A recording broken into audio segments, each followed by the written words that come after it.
우리에게 주신 하나님의 말씀은 사도행전 6장 1절에서 7절 말씀입니다. 그때 제자가 더 많아졌는데 헬라파 유대인들이 자기의 과부들이 매일의 구제에 빠짐으로 히브리파 사람을 원망하니 12사도가 모든 제자를 불러 이르되 우리가 하나님의 말씀을 제쳐놓고 접대를 일삼는 것이 마땅하지 아니하니 형제들아 너희 가운데서 성령과 지혜가 충만하여 칭찬받는 사람 7을 택하라. 우리가 이 일을 그들에게 맡기고 우리는 오로지 기도하는 일과 말씀 사역에 힘쓰리라 하니 온 무리가 이 말을 기뻐하여 믿음과 성령이 충만한 사람 스데반과 또 빌립과 브로고로와 니가노르와 디몬과 바메나와 유대교에 입교했던 안디옥 사람 니골라를 택하여 사도들 앞에 세우니 사도들이 기도하고 그들에게 안수하니라. 하나님의 말씀이 점점 왕성하여 예루살렘에 있는 제자의 수가 더 심히 많아지고 허다한 제사장의 무리도 이 도에 복종하니라. 오늘 이 말씀에 많은 은혜 받으시기 바랍니다. 오늘은 사도행전 6장 1절로부터 7절을 저희가 묵상하면서 우리가 지금 다루고 있는 주제, 새로운 시대를 준비하시고 열어가시고 만드시는 하나님의 귀한 인도하신 가운데 오늘은 새로운 자세라는 주제를 여러분들이 기억하시면 좋겠습니다. 사도행전 5장 또 6장을 읽으면서 우리가 이 큰 주제를 다룬다면 저는 이렇게 쓸 수 있으리라 이렇게 생각합니다. 교회 도전 앞에 서다, 이렇게 쓸 수 있습니다. 교회의 형태가 완전히 갖추어진 게 물론 아닙니다. 그리스도 이름으로 모여지고 또 그리스도를 함께 삶으로 도왔던 베드로나 야고보나 요한과 같은 초기 제자들, 첫 번째 제자들에 의해서 세워진 것을 우리가 예루살렘 교회 혹은 예루살렘 신앙 공동체 이렇게 부를 수 있겠습니다. 5장은 내부로부터의 어떤 문제였는데 개인의 문제였습니다. 여러분이 잘 아는 아나니아 부부를 통하여서 교회 공동체 안에서 어떤 규칙과 질서를 따라 교회가 형성되어 가는가 하는 것을 보여줍니다. 영적인 훈련을 할 때 spiritual formation이라는 단어를 직접 영어 방식으로 저희가 나왔는데요. formation이라는 단어는 form이라는 단어가 기본입니다. FORM. 우리가 뭐 폼을 잡다 하는 것도 거기에서 아마 오는 것 같고요. 이 form이라는 단어는 보이지 않던 어떤 것들이 여러 요소들이 모여서 보이는 어떤 이미지, 형태를 만들어가는 것입니다. 우리가 formation이라고 부르는데요. 이 formation이라고 부르는 형성되어 가는 것, 지금 새로운 교회 공동체, 유대인들의 신앙의 중심이었던 보이는 눈에 보이는 성전이 아니고 눈에 보이지 않는 중심, 새로운 중심을 만들어가는 것이 교회라는 이제 모이는 사람들의 모임이 되었는데 그 그리스도인의 모임이 어떻게 조금 더 견고해지게 다져지고 우리가 정원을 다지듯이 흙을 다지듯이 다져지고 어떻게 형성되어 가는가 하는 점을 우리가 볼 수 있습니다. 교회를 형성할 때 제일 크게 다져지는 부분, 우리가 예를 들면 땅을 고를 때는 땅을 도리끼 같은 것으로 이렇게 툭툭툭 두드리죠. 지금은 우리가 기계로 하는데요. 그냥 푸석푸석한 땅에 씨앗이 자라는 거 아닙니다. 밟아줍니다. 1, 2월 달에 지금은 우리가 볼 수 없는데 보리밟기가 있습니다. 보리밭에 바람이 들어가면 안 된다고 해서 한기가 들어가지 않도록 땅을 밟고 다져주는 것입니다. 교회도 그냥 세워지는 게 아닙니다. 교회가 도전 앞에 서서 이 도전이 교회를 다지는 역할을 합니다.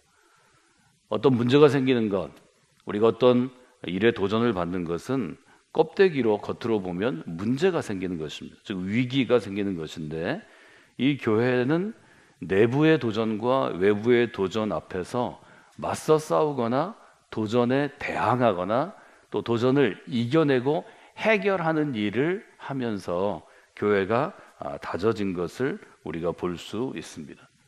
그래서 5장과 6장은 교회의 내부로부터의 도전입니다. 이어지는 8장 이후부터는 외부로부터의 도전입니다. 도전이라는 것은 결국은 교회라는 공동체, 신앙으로 묶여진 공동체 안에 문제가 생긴 것입니다.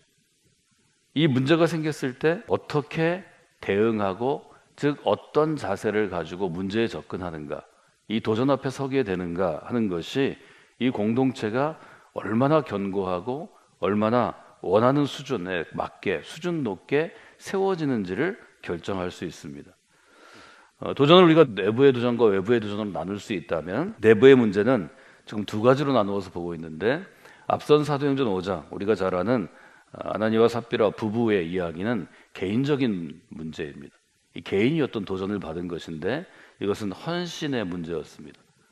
또 단순히 헌금을 얼마 했냐의 문제가 아니고, 이것은 내가 교회에 이만큼 헌신함을 얻게 되는 반대급부, 교회 안에서의 파워의 문제였습니다.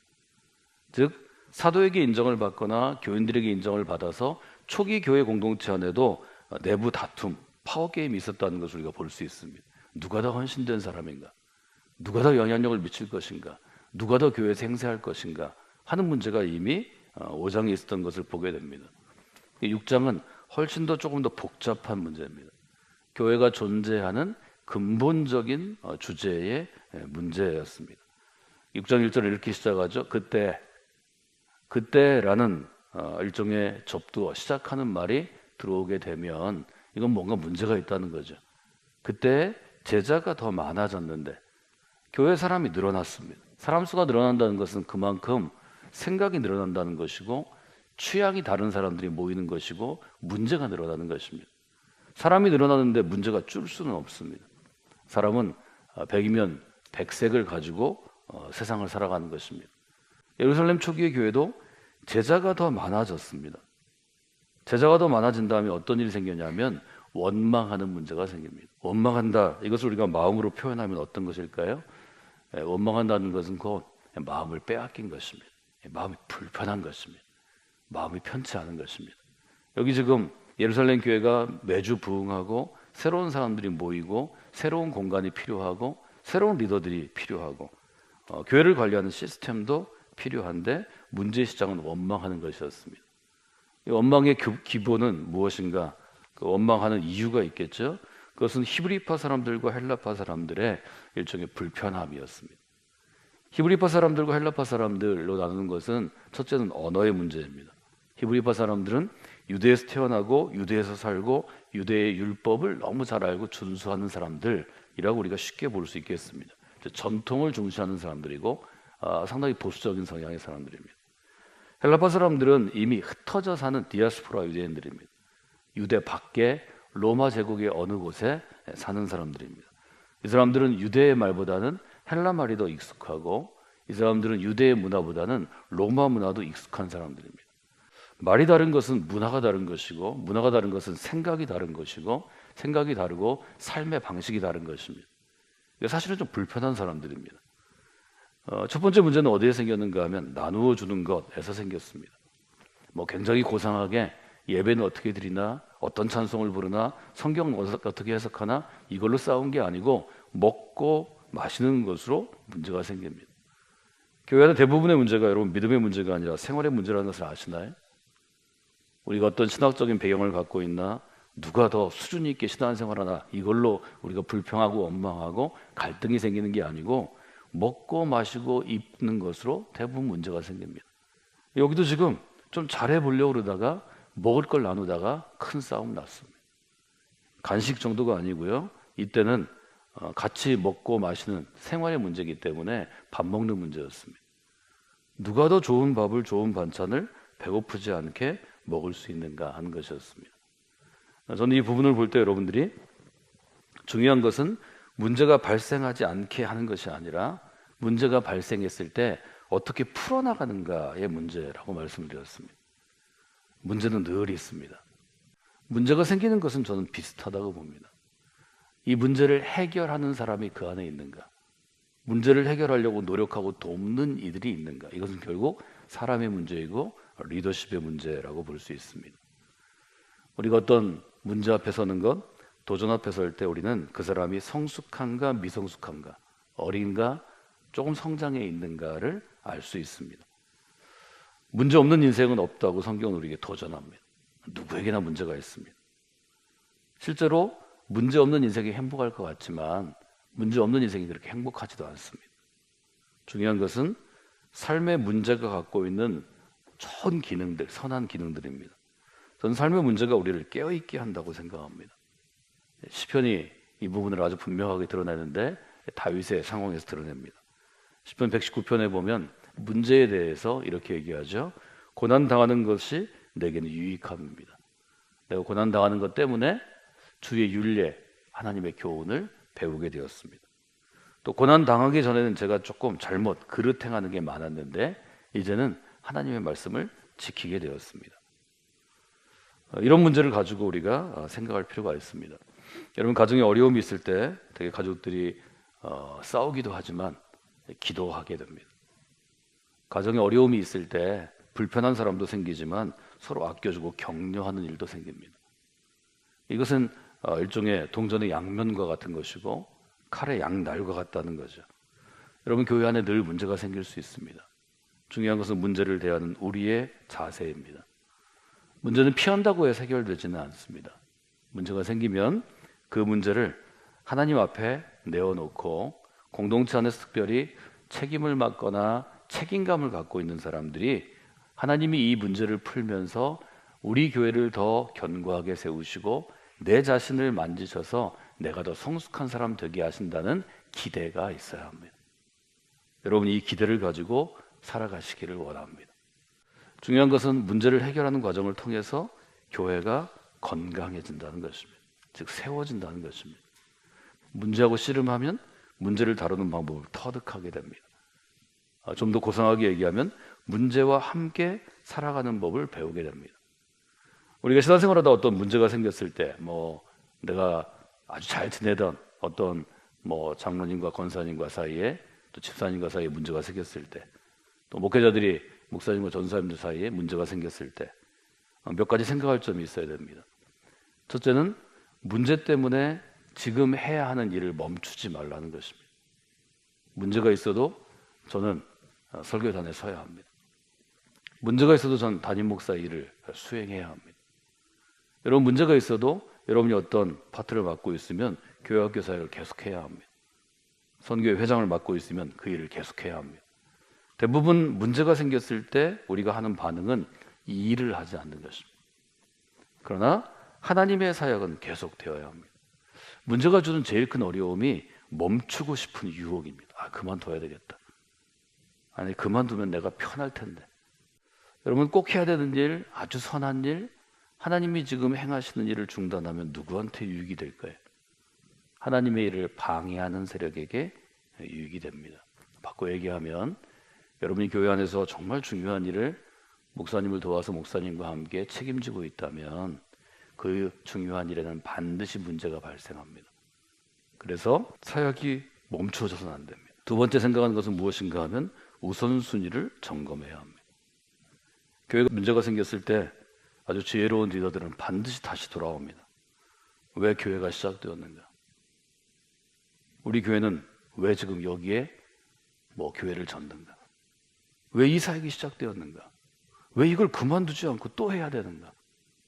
왜 이 일을 하다가 왜 문제에 부닥쳤는가? 말하자면 근본적인 질문으로 돌아옵니다. 여러분, 시중에 베스트셀러 보시면 위기는 근본적인 문제, 즉 본질로 돌아가게 합니다. 그런 얘기들 여러분 많이 보십니다. 이건 성경에서 아주 이게 분명히 알려주는 것입니다. 문제는 우리로 우선순위를 점검하게 합니다. 2절에 보면 12사도가 문제가 생기니까 모든 제자를 불러서 일종의 전체 미팅합니다. 교인 총회합니다. 그리고 이렇게 얘기하죠. 우리가 하나님의 말씀을 제쳐두고 접대를 일삼는 것이 마땅치 않아야 합니다.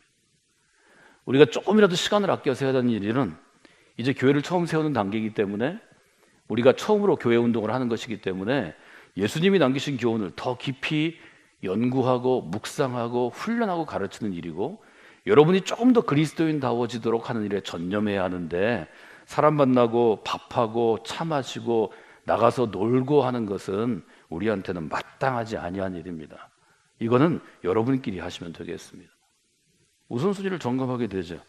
우선순위를 점검하니까 답이 나왔습니다. 3절 형제들이여 여러분 가운데 성령이 충만한 사람, 지혜가 충만한 사람, 칭찬받는 사람을 7명 정도 선택하면 좋겠습니다. 사람이 많지 않다는 거죠. 7명 정도 선택했다면 이 공동체가 7명의 리더를 세운다면 한 150명에서 200명 내외밖에 안 된다는 얘기입니다. 한 사람의 리더가 영향력을 미칠 수 있는 게 리더의 역량이 적으면 10명, 리더 영망이 아무리 커도 30명을 넘지 않습니다. 감리교회는 교회 내 리더 평신도 중에 장로를 피택할 때 세례인 30명 중에 하나로 규정합니다. 권사는 15명 중에 하나입니다. 뭐 규모로 알 수가 있죠. 7을 택하라. 우리가 그 일을 우리가 접대하는 것을 그들에게 맡기고, 여기서 접대하는 것은 교제하는 것입니다. 그 일에게 맡기고 우리는 오로지 기도하는 일과 말씀의 사역에 힘쓰리라. 이것은 교회만 새롭게 하는 게 아닙니다. 베드로와 같은 인물에게 내가 지금 무엇을 해야 하는지 묻는 것입니다. 우선순위를 세우는 것이 소위 말해서 시스템을 세우는 것입니다. 시스템은 일을 나누고 맡길 때 생기기 때문입니다. 제가 연에서 여러 가지 리더십에 관련된 문제들을 나누었는데, 오늘은 도전 앞에 서는 새로운 자세를 가지고 우리가 기도했으면 좋겠습니다. 마무리하자면 중요한 것은 일종의 문제에 대한 관점입니다. 문제 앞에서는 새로운 자세가 중요합니다. 여러분, 새로운 자세로 사역 앞에 서셔야 합니다. 문제 앞에, 도전 앞에 새로운 자세로 서십시오. 이 문제를 해결하는 과정을 통해서 교회가 건강해지고 내 자신의 리더십이 성장합니다. 3가지 순서가 있었는데요. 첫째는 사역을 멈추지 않는 것입니다. 일이 많을수록 하나님의 일은 계속해야 합니다. 두 번째는 계속해서 문제가 생길 때는 우선순위에 문제가 있어서 그런 것입니다. 우선순위를 자꾸 점검해야 합니다. 세 번째는 너무 한 사람이 맡고 있는 일이 많아서 그럴 수 있기 때문에 사람을 세우고 훈련하고 일을 맡겨야 합니다. 이것이 공동체를 세우는 순서가 될 것입니다. 이 3가지를 여러분들이 기억하고 하나님 앞에 나아가시는 그런 분들이 되시면 좋겠습니다.